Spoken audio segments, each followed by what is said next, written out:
correctly with the correct amount.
That was Rock Around the World by Fattooth. They have just released their self-titled CD, Fattooth. There are limited editions, so grab your copy by logging on to myspace.com/Fattooth. They've got tour dates coming up in Canada, so be sure to show your support. You'll really dig the killer live performance. Hi, DJ Sheena here, host of HMTB Canada E-Zine. With me today is Husifer, vocalist for Fattooth. Hi, Husifer. How is your North America disaster tour going? Are you receiving a great turnout of fans attending? Oh God, yeah. We've our last show in Vancouver was just monster. I mean, we blew the roof off the joint. We've got another show coming up at the end of August here in conjunction with the Punk Rock Bowling thing that Uptown Riot's putting on, and we're playing the Cobalt there, and they're closing pretty soon. So we're lucky to get in there before that happens, and it's going to be a riot, all right. Which city or place has been the band's favorite while on this tour? Well, favorite. I mean, I'd say the zoo in Winnipeg. We had a really good turnout for that, and I mean it was comparable here in Vancouver too. So I mean, yeah, I would say Winnipeg's always good because that's my hometown, and we draw a lot of people, and pack the zoo every time we play there. So yeah, the zoo's a monster place. Do you have any crazy, funny, wild stories to tell from this recent tour? Oh yeah, this one. Well, we've had a few disasters, of course, too, right? Mm-hmm. Showing up, and it's been a fact-finding kind of tour, and we had Uptown Riot on the bill in Kamloops, and we were at a place called the Dirty Jersey, and we get there and they had no mics, and we were like, whoa, how do you run a venue with no mics, right? And so anyways, we called around, and there was a girl there, a local, and she got us in at this Poke Mahone, so we showed up there, and the band on stage was playing 3 sets that night, and they were playing, and the guy says, well, I feel like the audience up here, because we came in, we were all costumed up, and Uptown, they got quite the image too, right? And and so the guys were nice enough to let us on the stage, and we ripped out our set, and it was awesome, and the locals kind of, they made a bunch of calls, and there was a pile of people there, and it was a really good time, eh? So that was one of the better ones, okay, it could have been a natural disaster, but we really, we pulled it off, and it was really cool. Yeah. Lots of bands in our area want to play in Montreal. What is special about this city? What makes it the hot spot for great music venues? Well, I mean, I think that's pretty much an illusion, but, the Catacombs is a great place to play. However, it's going under, and they're creating another venue here pretty soon.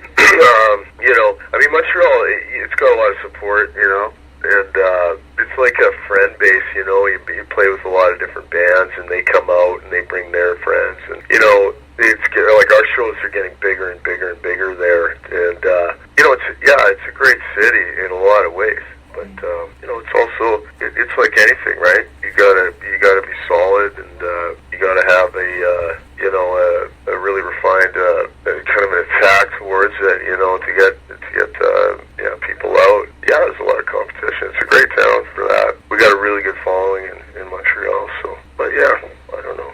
Awesome. Our bands want to play there. They could, there's a promoter there named Wax, and he's really, he puts on some solid events, so he's a guy you want to get a hold of. If Fattooth had the chance to play live anywhere in the world, what country or place would they like to go to first for touring? Oh, yeah. We want to go to Japan, because the fans there, they'll be into our stuff, our high-performance, adrenaline-based rock and roll. And, they're more into the flamboyancy of metal and things like that. And I think the idea I get there is, that they want to have a good time, right? And I'm not into death metal and grindcore and all that kind of stuff and this depressing Prozac bass kind of sound. And, we're out there to have a good time. I mean, we played with a Megacron the other night. These guys are a really fun band to see. We play with a lot of fun bands, and we put together a venue that, it creates like just a really good time,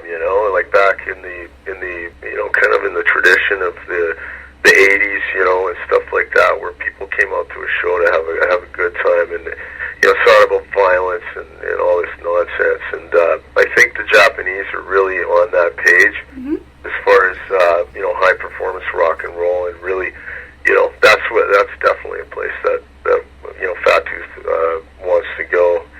I want to create out big in Japan, like Godzilla or something, right? So that's, I think that answers your question. It does. What are some of the favorite bands or artists that Fattooth has toured with or shared the stage with? Well, again, like we played with Dreadnought in Winnipeg, really great bunch of guys, and we put together a solid venue there. And, out here we played with Uptown Riot, we played with Omega Crom, they're a warrior type, metal band. It was, we had a great show the other night, great bunch of guys, Omega Crom, who else have we been playing with? Out east we play with a band called the Evil Boys from Hell, and that's always a really good venue. We got a Halloween show coming up with a band called Truth or Scare, and the Evil Boys from Hell, we're playing at the Playhouse. It's going to be an awesome show.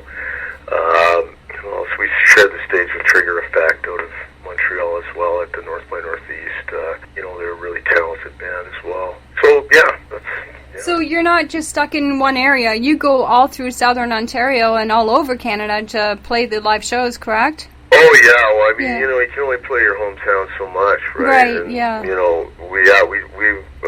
We definitely burn a lot of path, and getting into new markets and getting more fans, and that's what it's all about. I mean, back in the 70s, you could play, 5 days, 6 days a week, right? But there just isn't that many venues, and you gotta travel if you want to play a few shows a week, right? Right, and get your name out there as well. That's so important. Yeah, it's a blast, eh? We've been doing a lot of camping all summer, and I've been hanging out in the Speedos on the beach. I mean, it's a pretty good life, and then we get to rock these towns, and it's amazing, right? Just the people you meet along the way, and the stories and the things that happen. I mean, it's really great, and like I've traveled Canada, I don't know how many times, like back and forth. I plant trees as well and put trees in the ground, and it's just a great country, Have you ever traveled to the USA yet? Have you been down to the USA to do any tours or venues down there? Well, we've done Eastern, a lot of Eastern dates down there, and that was a disaster. Like, we had a bit of a border problem there a little while back, but we played, Pennsylvania, New York areas, and Delaware, a bunch of bands down there, and we're going to straighten that out for our next kind of attack, and we're looking to get down to Texas and stuff, and we've done America all right. It's a different, they're very organized down there, which is good. Yeah. I'm going to get into your album here. Can you tell us the highlights of your album Fattooth, such as the collections of songs and their themes? Well, every song has a character, right? And, and we really, concentrated on that. And with Chicken here, our producer, Rob Shawcross, and, having Gene on there, it really created a solid effort. And we had a great time. It's all about having a great time. And with Chicken, it's like, we come up with a lot of twisted, kind of weird stuff, and he's got his own kind of vision, and he puts that forth, and we have a really good time in the studio, and he's an old buddy of mine, and getting together with him is always a treat. So we developed, he was interested in the sound a while back. We had a couple videos on the net, and he hooked up with us and expressed interest, and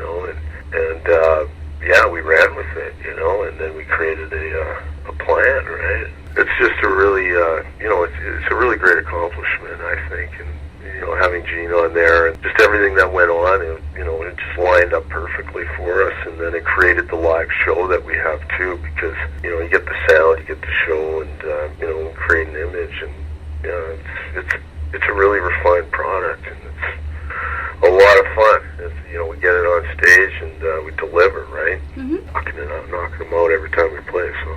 So what inspires or motivates the band to write their funny, positive, lyrical content? Motivation, well, I mean, you know, I get all kinds of, like, we wrote this song, it's going to be on our next album called Death Wish, right? You know, it's about Charles Bronson and stuff, and, you know, I don't know, it just comes out of nowhere, you know, like, you know, I've always, you know, I read a lot of, you know, Vonnegut, Sacred Vonnegut, Hunter S. Thompson, and a lot of that witty kind of humor, right? And, you know, and we got Plow around. I mean, you know, we got a lot of characters, you know, and these guys know Megachrome again. Like, there's this community of characters, right? And we feed on each other, and I mean, that's where it comes from. It's just, you know, yeah. And I look at, you know, I watch different things, or I just sort of, yeah, it's kind of being in the mind's eye, the writer's eye, and you know, being aware of that, I think, and the stuff that I read and the stuff that I do, and just daily events, and I think I just attract it, and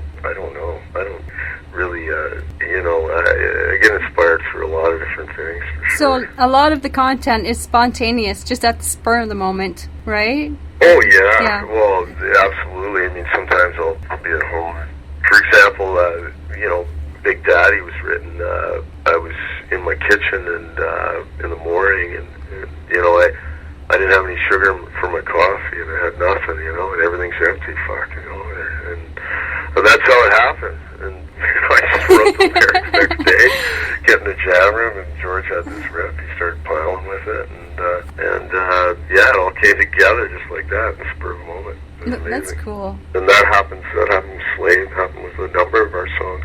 Do the band members contribute their ideas to the lyrical content from time to time? No, not necessarily. No, they don't. I mean, I write basically all the melodies, all the, you know, all the lyrics, you know, pretty much everything, you know. Yeah, but the guys, of course, you know, George comes in and he trims the fat, and you know, he basically, you know, puts all the leads in there, and you know, when we work through like the song structuring from chorus to pre-chorus, and you know, bridges and whatnot, and that's how we do it, you know. And sometimes it comes from a drum beat, you know, and we run with that. But generally speaking, it's yeah. I mean, I write most of the melody.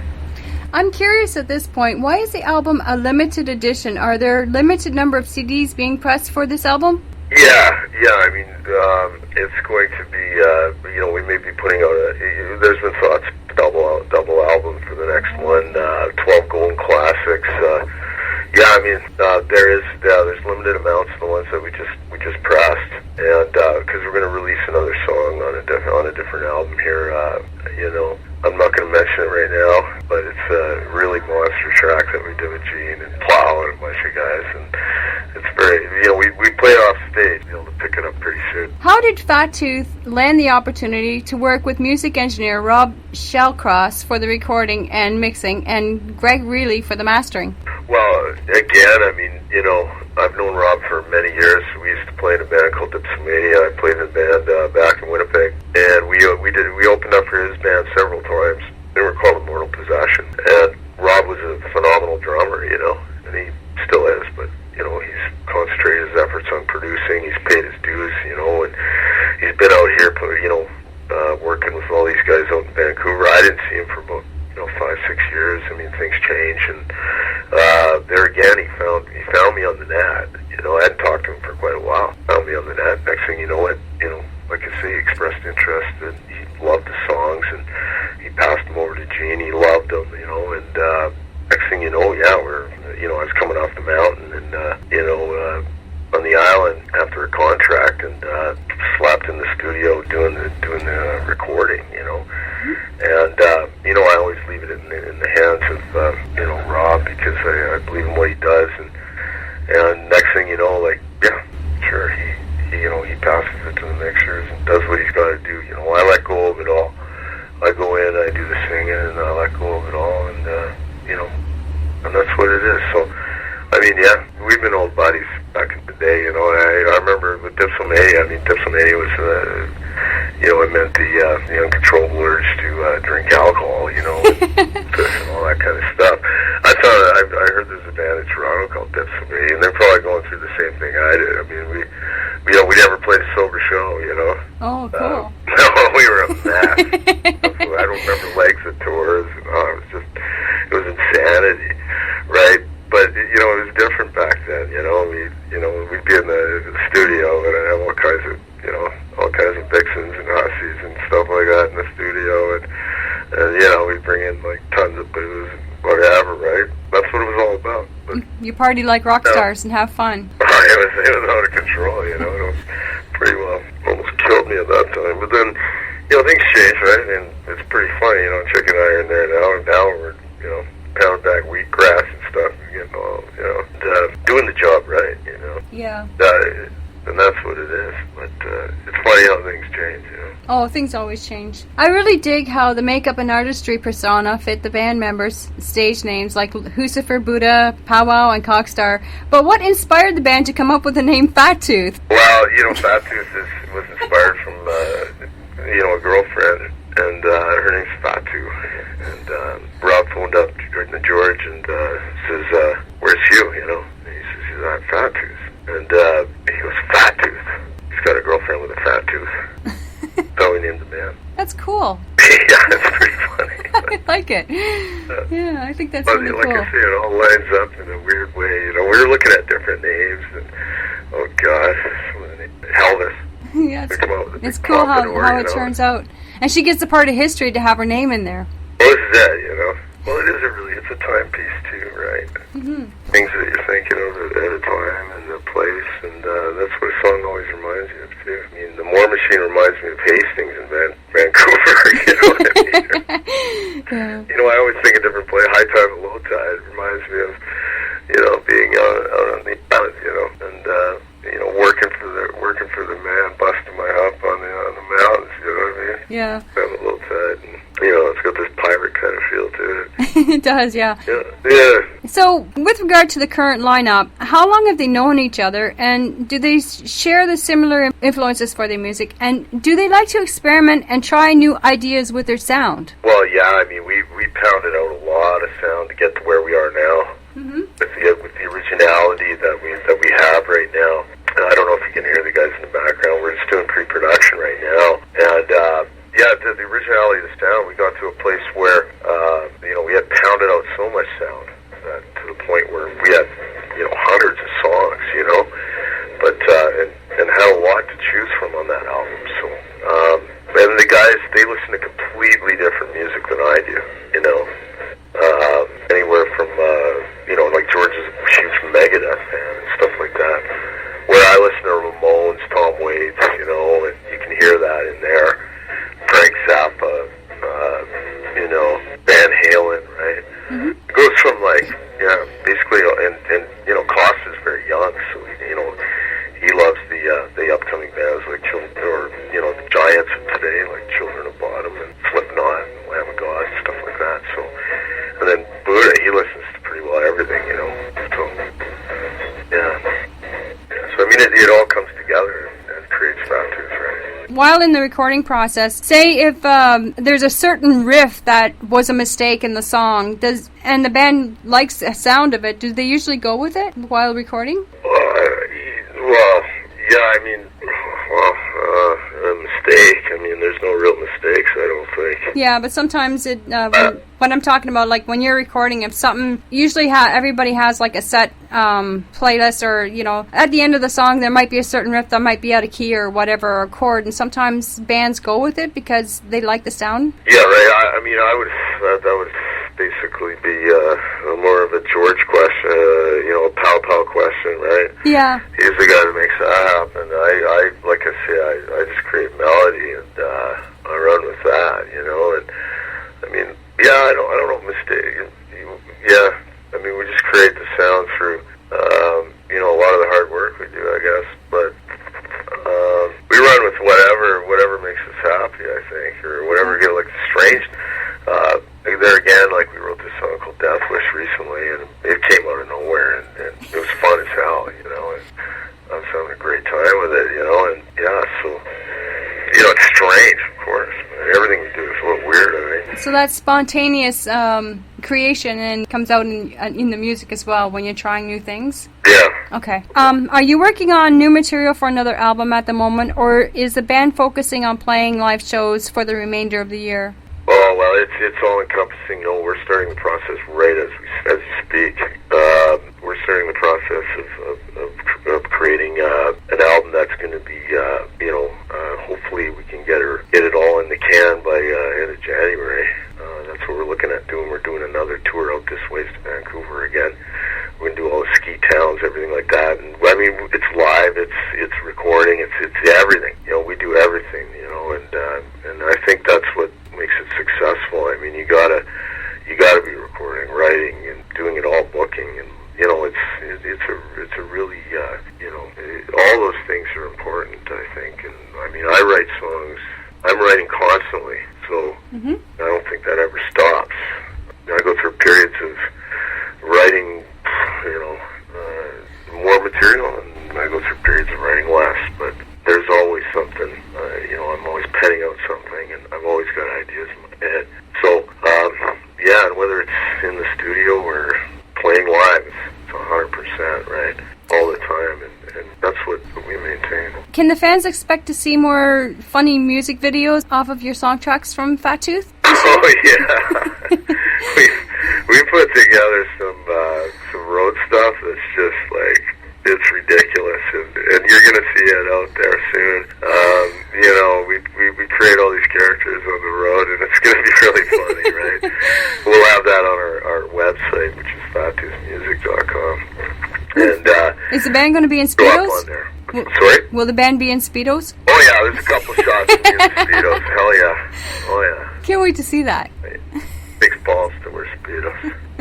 It does, yeah. It takes a lot of courage, for sure, I agree. Before we wrap up our interview, do you have any shout-outs to friends or fans? Well, there again, it's been great, and the more the better, and, you can check us out. You can find us at MySpace, Fattooth/MySpace, www.fattooth/myspace.com, and, update yourself with where we're playing. Get there. There's bigger shows coming, massive shows coming. I mean, we're taking over out here, and, the shows are coming in and daily, and, we're going to be out here for another month tracking and, like I say, recording for the 12 Golden Classics.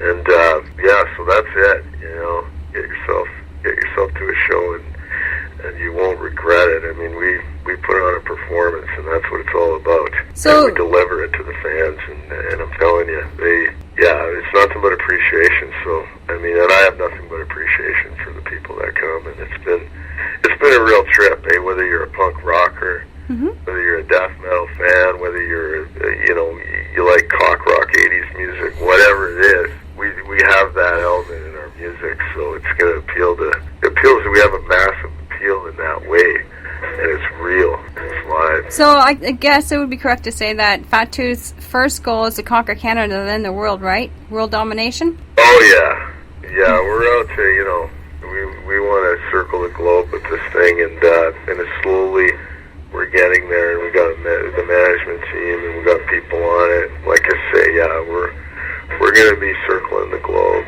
and writing more music along the way, and creating more music, and that's what it's all about. That's awesome. Are you going to be coming out with a DVD of how long the band has been together, and include on that DVD like all the tours, the live recordings? That sounds like a good idea. Yeah, for the fans in the future. Can we look forward to seeing that? We're working on video right now. Like I've got a really close friend. He's an animator, and we're working in conjunction with him, and a lot of our live show footage and stuff like that. And it's I mean, you can expect to see that for sure. Yeah, behind the scenes stuff too. Fans love that. Yeah, for sure.